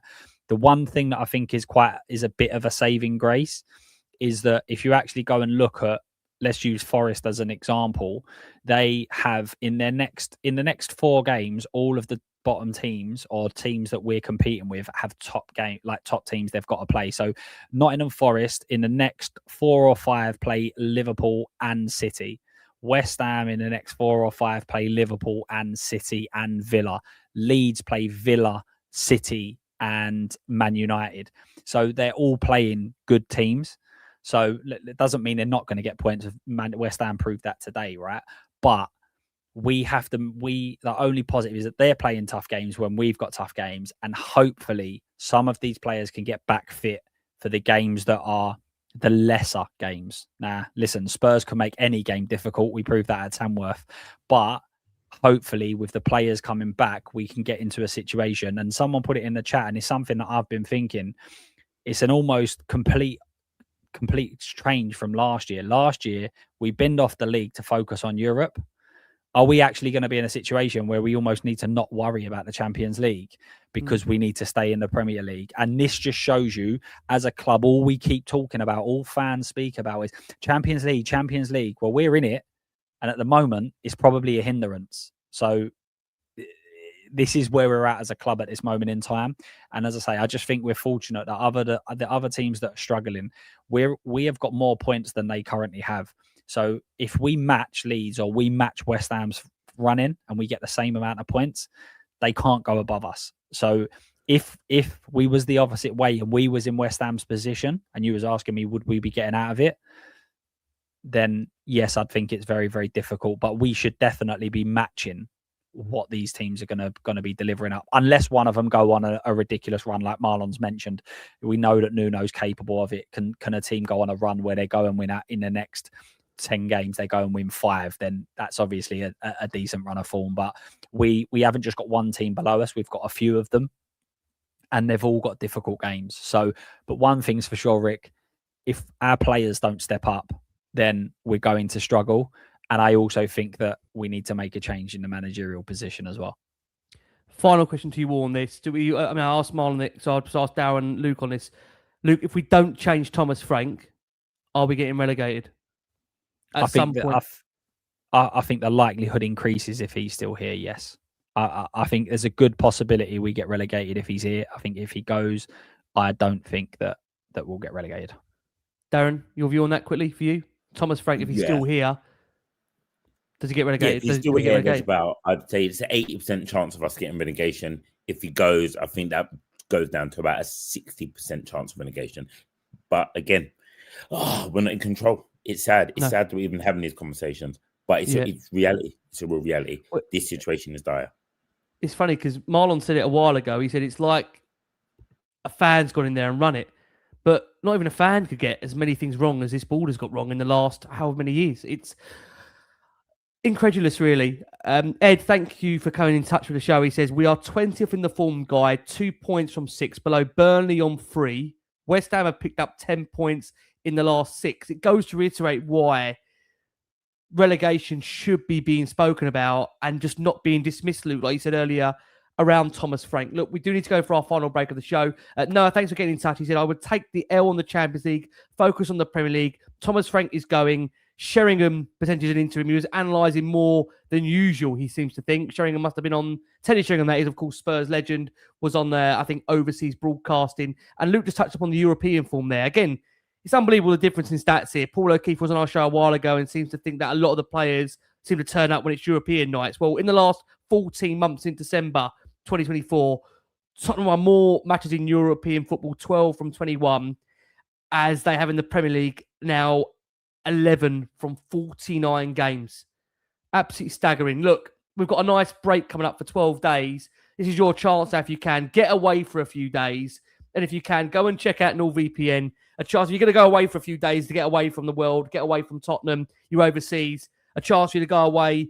If you still want to keep in touch with your favourite sports, soaps, whatever it is, drama out there, you can do by using Nord's 30-day back money guarantee. It gives you a 4 extra months for free on a 2-year plan. That's at nordvpn.com/LWOS. And again, I'll say thank you ever so much for all the support we've had in this show. If you can, like, hype, subscribe. That'd be greatly appreciated. As I mentioned earlier, you've got Spotlight on Spurs in the collaboration link. Please subscribe over there. The same to Marlon over at Spurs King TV, and the same to the Heartman over at T Talking Tottenham. Look, guys, we're not going to do a game review because I think we've tortured ourselves enough as it is. But there was 3 changes for that game that we know. I just want to pick apart, really, the first half, which Marlon touched on. It was insipid. It was awful. You know, I keep saying we can't see a worse first half, and then we get another one. But just the goals that we are conceding, because we got a warning actually earlier, Marlon, to come over to you, of what was going to come from Newcastle. One was disallowed. They thought they went ahead, but it was relief for Spurs. Vicario was trying to rally the home crowd, despite the fact he had no intention at first half coming to collect the cross. Everything was a punch from Vicario. But unfortunately, we do learn our lesson in the end for this first goal, because Newcastle swing a ball in the box. Willock swings the cross in, and then there's, I think I pronounce this Tuor, tell me if I've got that wrong, that eventually prods the ball over the line. But it's horrendous defending how we allow this, the player to get an opportunity from a rebound. With 5th minute of stoppage time, he reacts the quickest out of anybody. He outmuscles Sarr to the ball. Is this what will be the concern, Miles, around the goals that we are conceding and how easy they are, teams are scoring against us at the moment? Yeah, I think TNT even summed it up with Malik Chow when he headed that ball. He's the only one who wanted it, and then he was the first one to the rebound. Because Archie Gray, again, I think he was concerned with another player. I can't remember who it was. And so, but the fact that they're the ones who just want it a little bit more just seems to be the problem. And what we was watching throughout that first half was Newcastle were putting balls in the box, and we were literally, it was like what last minute ditch defending. It was like the 99th minute, like Newcastle were going for an equalizer, because we literally just were never in the right place. Van der Ven on the goal that was disallowed for offside, considering everyone rates him and says he's this, that, and the other, why is he so far back to begin with? The rest of his defense are in line, and he's the captain, so he should be. So this is where I'm looking at the players going as well. I get you don't like Frank's football, but you are professionals as well at the same time. You should know what you're kind of doing. All right? You lot are elite athletes. I'm not going to sit there and go, you are crap, because you've made it to the top level for a reason. But your decision making in some of the parts today, even in a bad formation, I have to look at you, because this is where we're at now. Frank's gone. Frank doesn't cross that line with you. It's you guys. And the fact they don't want to win balls in the air, they're not first to it. Malik Chow, it wasn't the first chance. I think that was the most concerning part about that situation. It wasn't the first chance. It was coming, Miles, when it was coming. It was coming. And I managed to listen to parts of a Newcastle BBC radio thing when I in the parts of the second half as well, because where I was, and they could not believe they were threatening because Newcastle had missed so many chances. They actually couldn't believe how bad Tottenham were, and then they sat there talking to each other and went, "I can't believe this manager's still in charge." Basically, no. They just couldn't believe that this was the Tottenham Hotspur. This was a Premier League team they were playing, because they've probably played Championship sides that have put in more effort. We've not seen it enough on this show because there's been so many other problems to address. But we were playing against a Newcastle side that were low in form, low in confidence. I think, what have they had? 2 wins, forgive me, in their last 8 away games? So their away form has been pretty horrendous themselves. But as we know with Tottenham, we're a perfect pick-me-up for any football club, really, that are going through a crisis, going through a struggle, need to get back into form. We said in the earlier part of the season, what was it? Bournemouth, winless in 11, West Ham, winless in 12, 13. Tottenham will see you. And this is what Tottenham do. You know, you go into half-time, no shot on target, 43% possession vs a team, as we mentioned, low on form. I mean, we're playing like we're the away team as well. We're at home. We're at home. We're not dominating the ball. Yes, I acknowledge there's an injury crisis. I know Luke's at the top of the show, so it isn't missed out there. I think Luke said, not playing Polina, playing Basuma, who really everyone thought it would be his last game in a Spurs shirt. It is worth noting that we lose Wilson Odebear, but he was up on his feet and able to walk off, so we're not quite sure how bad he is. But given Tottenham's situation around injuries, you can't be confident right now you're going to see Wilson Odebear again in the near future, because how can you be confident at all with Tottenham on whatever kind of injury? You know, Spencer's back in the team. You have one, you lose another. We've been really, really unlucky. So at half-time, Polina does replace Basuma, who I think was just really out of gas. You've got the Spurs fans singing for Pochettino. They're chanting his name loudly. We do, Dale, get back into the game. And it's Archie Gray, really, who was one of the players in that second half that did show some balls, did show some determination, that got Spurs back in that second half. Is this what we're going to need, Dale? A little bit of, I say a little bit, a lot of grit, determination if we're going to get back into games. Because to be fair to Gray, he was there to prod home Spurs' equaliser. And really at that point, you thought it was a massive moment maybe in this match where not only could we obviously come back into it, but we might be able to go and get all 3 points down at that point. I don't think anyone was thinking we're going to lose it, or maybe you would be because it's Tottenham right now. Mm-hmm. I think you said it beautifully there about Archie Gray. He showed so much character, and he was one of the real highlights of that game about the attitude and the way you need to address what we're in right now. Archie Gray looked like the person who had realised we're in a relegation battle here, boys, and we need to show some fight and some spirit, and we need to go for it. And he worked his socks off, and I feel that needs to be rippled through the team that we have. And I can't even say squad, it's depleted, but as Marlon said, you guys are professionals. And as much as we've spoken today about Thomas Frank and his qualities and the board's qualities, you guys are pros. And when you step out on that football pitch, it's on you as well. And you've got to deliver something. And as much as the first half is frustrating to watch tactically, there's also a frustration when you watch players that don't want the ball. And you can see that they just stand still, they stand in areas where they're not available for a pass. We, bless this panel, we've all got that level of understanding of football. And we've all been on football pitches in our lives where when you don't want the ball and you know how to make yourself unavailable for the ball. And I watch players do that. Spurs front line does it so often in the first half where they stand right on the cusp of the defender going, I know you can't give it to me here. I'm just going to stand here. I'm not going to make a run. I'm just going to stand here because now the ball just goes left to right, left to right, left to right. And it's sad that we're watching quality individuals, professionals, as Marlon said and Luke said and you've said, Ricky, these guys are pros. They're at the top of the game. They've made it. They've made dreams that kids want to achieve. They've made it to the pinnacle. And they're not delivering.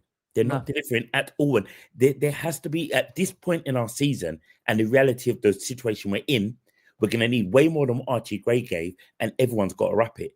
Because as professionals, it's like when you step into a boxing ring, you go to a fight, you're by yourself, and you get knocked out, it's on you. If these men go down, it's on them. They can't blame the manager because he'll say, I didn't kick a ball, gents. If I gave you a bad tactic, it's also on you because it's on your record you went down as much as it's on mine. So someone's got to show some character, and maybe playing absolute crazy devil's advocate, maybe having a North London derby where a game suddenly has no bearing on form and it just goes into character. If we can find some character for this game, if these players can do it for the fans, this may be the catalyst that we actually need, and it may come at the right time. But as Marlon has said as well, we could get absolutely smashed and be broken. This game is going to mean a lot for us. This 12-day period, Spurs fans, hug each other, look after each other. This 12-day build-up, we're going to need everyone because this game could be so important for what comes after in the season. Yeah. The only problem is now we need that speech at the end of the show just before we finish. No, I'll give it to you now. Now. I appreciate it. No, listen, I agree with every word you said there. Luke, just to close on the game and then we can end this torture that we're being put through. They go back in front. It was a bit of wonderful play from Gordon, really, that made it happen. He spins and dribbles into the area before he tees up Ramsey to sweep it home. It did all start after a counter-attack broke down with Gallagher, though, that unfortunately saw this goal play out as it did, Luke. But again, defensively, we're all over the shop, aren't we? Yeah, 100% all over the shop defensively, have been all season, no matter who's played. Gallagher, obviously, as I said, Gallagher's playing right wing in the Premier League is just absolutely outrageous. He's come in. I'd love to know how many midfield partners he's had. The amount of players that he's played in there with and then swapped out mid-game, it's someone else that comes in. So he's not had the easiest kind of introduction to life at Tottenham, but not many people do, to be fair. But yeah, as I say, we were struggling all over the pitch. And even when we equalised, I just had a feeling that it weren't going to end there. Something was going to happen. Something was going to go wrong. Because to be honest, Newcastle deserved it. And the big thing about Newcastle is that he said they was on a bad run. This isn't vintage like Newcastle in terms of Bruno, Tonali, in Joelinton running about and knocking people around. Walter Marder at the start of the season looked like he was a top player. He was in great form. Obviously, he struggled a bit. Gordon's I love Gordon. I think as a profile, he fit really well in at Tottenham, but he'd been on a run of something, sort of like one open play goal in a whole year and things like that. So this is a team that weren't at their very, very best. And when you're looking at it and you actually put it the other way, if we had Trippier at right back today, all Spurs fans would be going, what is he doing? Why is he still playing for us? He's over the hill. He shouldn't be there. Do you know what I mean? Dan Burn playing left back. All right, solid as a centre half, no doubt about it. But left back, you've got a winger running at you. We'd be going, why is he playing? He shouldn't be playing. So these are not like players that are either elite level or playing in their best position, and yet we're getting absolutely battered by them. Like their midfield, as I said, was Jacob Ramsey, who a lot, and Willock. And I guarantee you, if they played for us, our fans would be going, we need to get rid of them. None of them are good enough. Well, guess what? They looked all right today. Like, and this is the part of it. This is where, and going back to Marlon and Harman's point as well, just about, is this 12 days, one of the big reasons why I said I didn't think Frank should be coming in was that he's not used to playing games so quickly. He's used to having a week to really put together a tactic. This is how we're going to do it, because he's so adaptable to who the opposition are and how they play. He's got 12 days now. Now, it's the toughest task in football currently, but he's got 12 days to come up with a tactic to try and make this team click against Arsenal. Now, if we don't see anything, that for me should be the writing on the wall, done, finished. I think it should have been at West Ham, but he's now got 12 days to really put this tactic together. And if we don't see anything, I think that's when he's really going to struggle. But it's, yeah, I mean, as I say, just going through, I think that's the biggest disappointment, is that we all see this coming. Like this isn't a massive surprise to us that this happened. We expected to have a little bit of a run in the second half where we kind of galvanized a bit. We got that. But, and this goes back to the point I was making the other day about Romero. People keep saying, well, we should just be getting rid of him. Well, Dragusin was the guy that's going to replace him. He's supposed to be brilliant in the air. Well, he didn't look it when Thiaw come up and won the ball twice. And going to Van der Ven's for Jacob Ramsey's goal that was disallowed. Dragusin done, funnily enough, exactly what Romero done. Just got absolutely pulled in and went into the madness, and the player just spun him, and that was it. Like, so this is the problem that Spurs have. We are so insistent on, we need to sell this player. We need to sell this player. The player that comes in to replace a Romero is not going to be as good as Romero. And if we go and sell a Xavi Simons because we need players that are going to be more a bit Premier League ready, for instance, he's not going to be as good as Xavi. And then we've done exactly the same thing with Gareth Bale, with Harry Kane. I remember saying to team fans, they kept saying about Harry Kane, would you accept 100 million? I was like, no, I wouldn't accept 200 million because Spurs ain't going to replace him, because A, you can't, but B, we're terrible at doing it anyway. So I think this is all, it's all part of it. It's all come to a head. It's all met. We've lost all of the players that could really impact games, and we do need a reset. It all needs to be reset right from the very top. There needs to be a clear plan and understanding of what we want to be as a football club. And then we need to go and buy players. We need to get managers that suit that system and suit that style, because otherwise we're just going to keep doing this. We're just going to keep doing the same thing. Hiring Frank, first thing he says, I'm going to play attacking football. Hiring Nuno, first thing he says, he's going to play attacking football. Why sign players and play them in positions they shouldn't be playing in? Why get managers in and ask them to do things they've never done? What got you here? What got to the reason why we've appointed you? Go and do that. That's what we need you to do, because that's what you've done your whole careers. We seem to be trying to reinvent the wheel consistently, and where we are is where we are because of that, in my eyes. And final question to you all. Pochettino, chance in that stadium from the South Stand now. Loud chance for him to come back. Marlon, where are you on this Pochettino debate? Do you think it's the right time for him to come back in the summer? If they can muddle their way through to the summer, that is. And they're still in the Premier League? Where we are at the moment, yeah. Whether I think it's a long-term solution is a separate question. Because it's really, I asked this question the other day and I said, how many people actually wanted him to leave the first time round? And I got told a lot. And I wasn't sure about that. I don't remember a lot of people. It felt like it was a massive split at the time. There's a lot of people that felt he should have been given the backing. So, but again, if you're saying if it was 50-50, yep. Why those 50 that wanted him out, what's changed to why we actually now want him back in? All I can say to you on that is that I think this is my personal opinion, I might be wrong. I think when you've seen the standards lower so much since he's left, and then you hear about the way he speaks about Tottenham, I can't put my finger on it. He just gets it. But the next question, he just gets it. The next question, he gets us. Yeah. My next question would be: is this squad worse than the one he walked into before? Fair point, but then I also say to you, there's a lot of young, promising, talented players that I think would be really, really good for Pochettino to work with, and we've seen his ability with young players. The reason why I asked that question, and it was the only reason why I asked that question, was because I think a lot of people are thinking Poch is going to come back and we'll be fighting for fourth again. It's not. There's no Harry Kane. There is no Sonny. There's no Prime Deli. You're right. You're right. And the sister year, our academy hasn't produced a player since Harry Kane. We're gonna have to be honest here. So I hear you on that. He hasn't. We've bought these young players, but they were players that Paul Mitchell brought in. If everyone hates Lange as much as we say we hate Lange and that he thinks he's a problem, all the players that Lange has brought in will Poch be able to get anything out of them. Like Archie Gray today, his two best games now for Spurs have now been at right back, not in midfield where everyone wants him to be.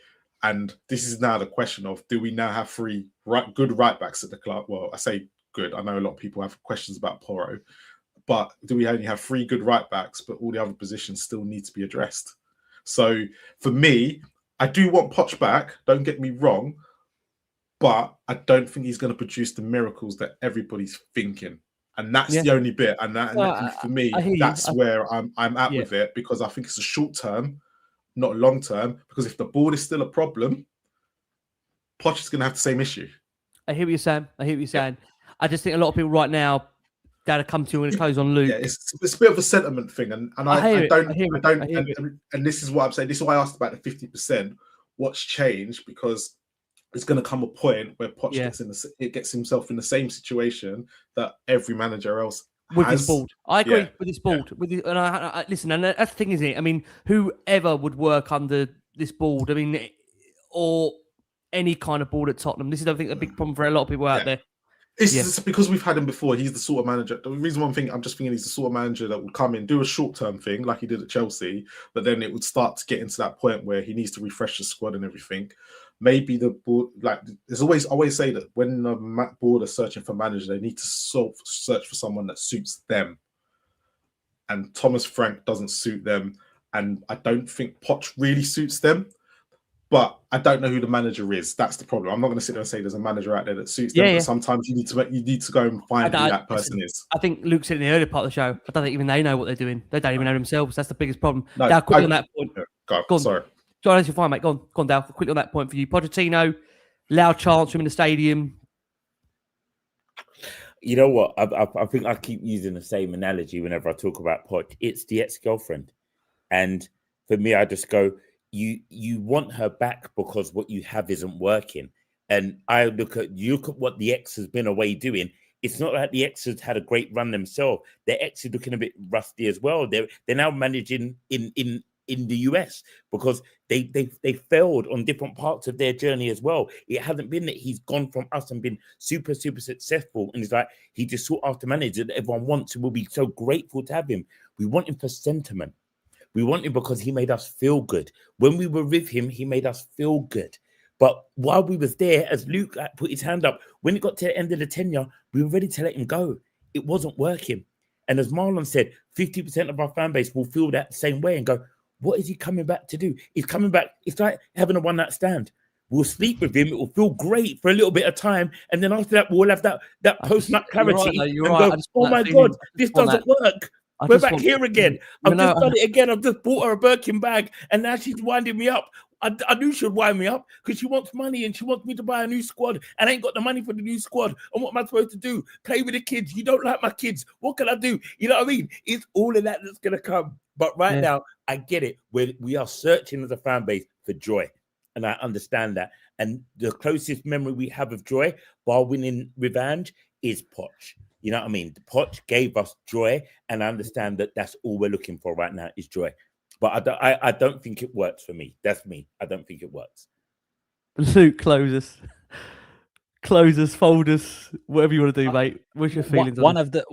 In terms of Poch leaving, I felt it was the right decision because I felt like he'd given everything. Like he looked like a man that couldn't give any more, and I couldn't see it changing around. Yeah. However, I do think it's slightly different now.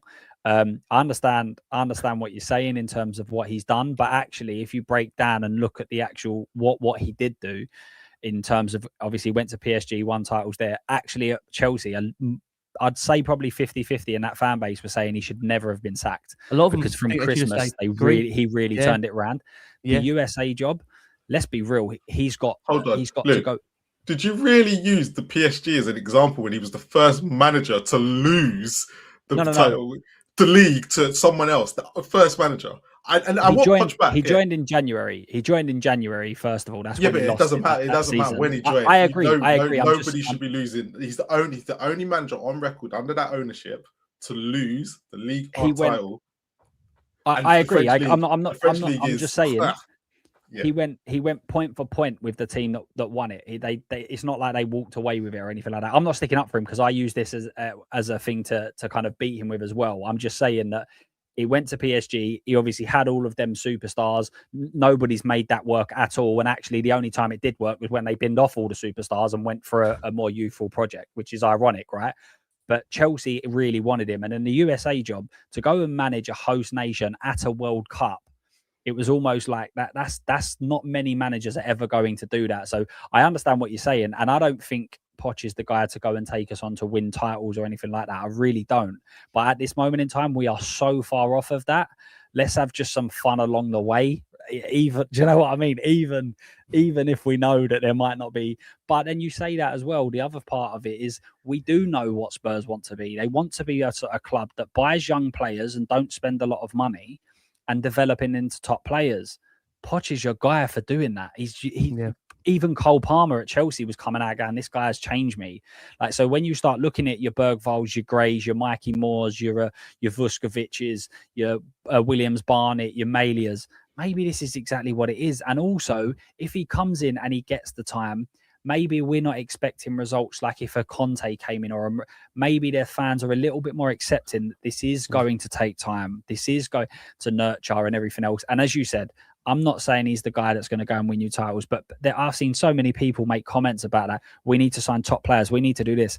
No, we don't. We just need to be all right because at the moment we're bad. Do you know what I mean? Like if we get to an all right stage, then that's actually improving. So I think I said to you the other day, Luke. I've said to you, I don't know what a normal show looks like anymore with Last Word on Spurs.